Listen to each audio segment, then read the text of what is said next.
anggota dewan yang notabene wakil rakyat itu memberikan keteladanan yang buruk, bukan keteladanan menurut saya. Menurut saya itu adalah attitude yang tidak terpuji gitu. Nah, ini kan harusnya menjadi penting untuk bisa diwaspadai oleh teman-teman anggota DPR RI, karena itu akan mencoreng muka parlemen. Sabarlah sedikit gitu. Kalau mau melakukan itu di rumah lah ya, di rumah atau di mana yang kira-kira tidak akan membawa atribut parlemen. Kalau itu yang dilakukan di parlemen, saya kira itu justru yang namanya contempt of parliament itu mungkin ya, itu yang menurut saya itu yang menjadikan yang mungkin akan dikatakan oleh publik contempt of parliament, bahwa dia menghina parlemen dengan melakukan itu. Nah, menurut saya ini harus ada teguran dari MKD, ya harus dipanggil, karena ini salah satu hal yang mencoreng nama baik parlemen dan menjadikan parlemen itu makin buruk di mata publik. Jangan-jangan hingga saat ini para anggota dewan yang sudah nyaman duduk di kursinya masih tak paham apa tugas mereka, apa amanah yang diemban. Bahkan mereka ini kemudian membawa istilah wakil rakyat. Sehingga kemudian kita lihat apa yang terjadi dalam video yang menjadi viral. Tadi salah satu anggota dewan juga mengatakan bahwa harus ada sanksi tegas dari MKD dan juga karena ini sudah mencoreng nama parlemen. Tapi bicara mengenai MKD juga mengenai sanksi, karena Kang, kalau tidak disanksi tegas ini jangan-jangan besok-besok pernah ataupun akan ada lagi kejadian seperti ini. Karena kalau saya tidak salah kan, pernah ada kejadian serupa di tahun 2011 silam. Tapi saat itu kemudian juga anggota dewan atau oknum anggota dewan tersebut mengundurkan diri. Nah, Kang, sebenarnya apa yang membuat kasus-kasus seperti ini terus terjadi? Apa yang membuat MKD, seperti dikatakan oleh Pak Lusius tadi, banyak sekali kasus-kasus pelanggaran etika tidak kemudian diberikan tindak lanjut, tidak ada hukuman yang bisa membawa jera? Ya karena begini ya, saya 5 tahun kerja di sana gitu. Jadi kalau di kasus di MKD itu kan kompromi. Jadi misalkan satu praksi punya kasus, misalkan ini kasus pornografi gitu ya, melihat gitu ya konten pornografi. Misalkan praksi A gitu, lalu praksi B juga punya kasus, praksi C juga punya kasus. Nah, ini saling menjaga, saling mengancam. Nanti kalau kasus yang praksi A dimunculkan gitu ya, ditindak gitu kan, atau diberi sanksi, maka yang lain juga akan dibuka. Oleh karena itu ini masing-masing ya di internal itu adalah menjaga agar tidak saling terkena sanksi. Nah, saya pernah kenal dengan pimpinan MKD ketika itu, wakil ketua MKD, saya katakan, Kang, kok begitu ya? Ya gimana lagi katanya. Ini kita lagi ngamanin ini katanya, kasus di anggota di fraksi kita katanya. Lalu yang lain juga sama, minta diamankan juga. Nah, ini saling bergaining. Akhirnya banyak kasus yang ada di MKD itu tidak muncul. Bahkan tidak diberi sanksi sama sekali. Karena memang saling mengikat gitu ya, saling menjaga dalam konteks mohon maaf kebusukan gitu loh. Nah, karena inilah yang menjadi persoalan. Kenapa? Karena mereka anggotanya dari macam-macam fraksi, lalu kepentingan juga kepentingan mereka semua. Ya ini yang menjadi persoalan. Ya ke depan sih saya menyarankan ya kalau bisa gitu ya, seandainya bagaimana ke depan itu MKD itu diisi juga oleh orang yang luar gitu. Orang dari luar, pihak luar yang ahli gitu loh. Ini penting karena kalau hanya internal ya kerjanya bergaining. Kalau sudah bergaining maka tidak akan ada kasus mohon maaf yang akan ditindaklanjuti dan itu akan mengecewakan rakyat. Kita lihat misalkan kasus hari ini gitu kan ya, konten anggota DPR yang melihat konten porno itu. Maka kita lihat apakah mereka akan disanksi atau tidak. Tetapi kalau nanti ada bergaining yang ada ya kan, maka saya punya keyakinan itu akan menguap begitu saja.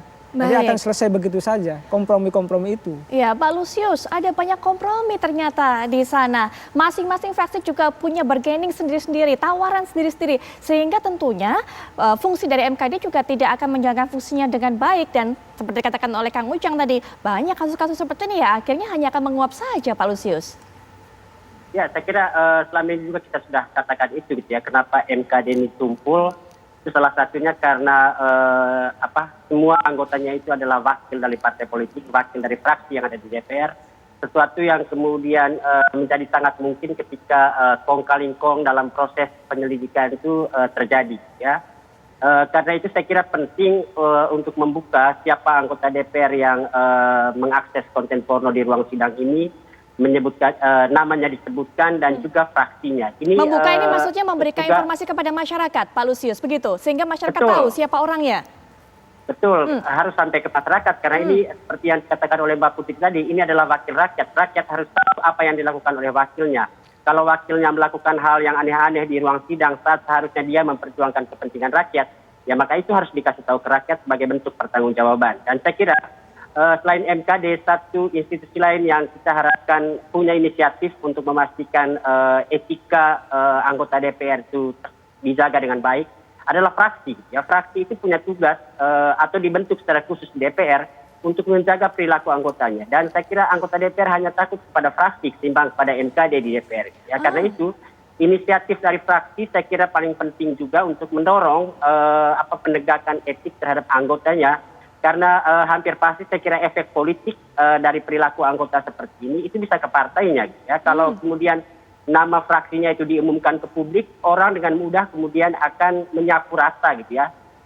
Anggota dari satu partai atau fraksi itu akan sama saja gitu penilaian di publik. Jadi saya kira untuk mencegah itu, apalagi momen pemilu di depan mata, mesti ada inisiatif juga dari fraksi untuk menindak tegas anggota yang diduga melakukan tindakan yang tidak etis di ruang sidang, seperti menonton konten porno ini. Baik, karena tentu fraksi-fraksi Pak Lusius dan juga Kang Ujang juga berhitung dengan pamornya citranya bagi menjelang pemilu ini, Kang. Sehingga kemudian bagaimana Kang Ujang? Ini harusnya memang sepertinya kalau Kang Ujang cerita tadi ada kompromi, Pak Lusius juga, kita nggak bisa bersandar banyak atau berharap banyak Kang Ujang pada MKD. Ya harus dengan fraksinya ternyata yang harus menegur. Iya, MKD itu perintah dari fraksi. Kalau kata fraksinya tolong selesaikan, tuntaskan gitu kan, ya maka itu akan jalan. Tapi tadi ujungnya kompromi dengan fraksi yang lain. Tetapi kalau misalkan mundur, semua perintah anggota DPR termasuk di alat kelengkapan dewan semuanya itu perintah semua dari fraksi. Jadi entah baik entah buruk itu dari fraksi. Nah persoalannya di fraksi ini juga mohon maaf ya banyak sesuatu yang tidak sehat. Dan perintah-perintah itu biasanya ya perintah-perintah nyari duit, ya mohon maaf ya untuk memainkan anggaran gitu kan. Itu juga dari fraksi. Termasuk tadi mengamankan kasus di MKD, itu jadi fraksi. Misalkan ada pemilihan anggota BPK di Komisi 11, nanti siapa yang akan memilih itu fraksi juga yang menentukan. Memilih anggota KPU Bawaslu yang lalu itu fraksi. Jadi memang dominan fraksi itu. Saya sepakat dengan Bang Lusius ya, bahwa ya ini dibenahi fraksinya. Kalau fraksinya tidak benar ya maka MKD dan alat kelengkapan dewan yang lain itu akan rusak. Oleh karena itu ya penting kita ke depan mendorong kepada ketua umum partai yang untuk membentuk fraksi yang bagus, yang sehat, yang aspiratif, yang tadi yang bekerja untuk kepentingan masyarakat, bangsa dan negara.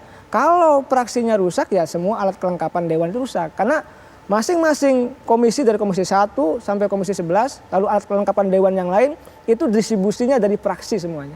Oleh karena itu kalau fraksinya bagus ya tentu anggota DPR yang lain yang ada di alat kelengkapan dewan itu akan bagus. Akan berprestasi, akan produktif gitu, akan menghasilkan karya-karya yang bagus. Tetapi kalau di fraksinya sudah misalkan perintahnya suruh nyari duit, suruh memainkan anggaran, suruh mengamankan kasus, ya ini menjadi persoalan. Jadi banyak juga misalkan di komisi 3 yang tugasnya mereka untuk mengamankan kasus orang tertentu di luar sana. Itu terjadi. Dan itu bukan rahasia lagi. Oleh karena itu sepakat tadi Bang Lusius bahwa fraksi menjadi kekuatan utama untuk mendorong kasus ini ya. Agar apa? Agar dipanggil saja, dibuka saja.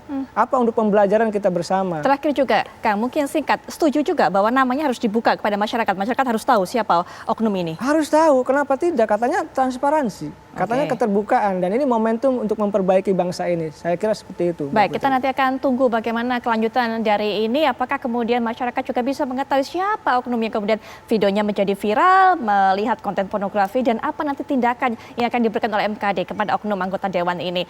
Kang, terima kasih sudah memberikan pandangannya termasuk juga sudah memberikan cerita sedikit mengenai dapur DPR dan juga MKD. Insya Allah bermanfaat juga. Termasuk juga tadi ada masukan, semoga ini juga bisa menjadi salah satu saran didengarkan. Ada anggota selain internal yang bisa masuk ke MKD. Sekali lagi terima kasih Kang. Pak Lusius juga terima kasih sudah bisa memberikan informasi apa harapannya dan juga apa pandangannya mengenai kasus ini. Kita harapkan ini juga bisa menjadi masukan. Sekali lagi terima kasih Pak Lusius. Selamat malam.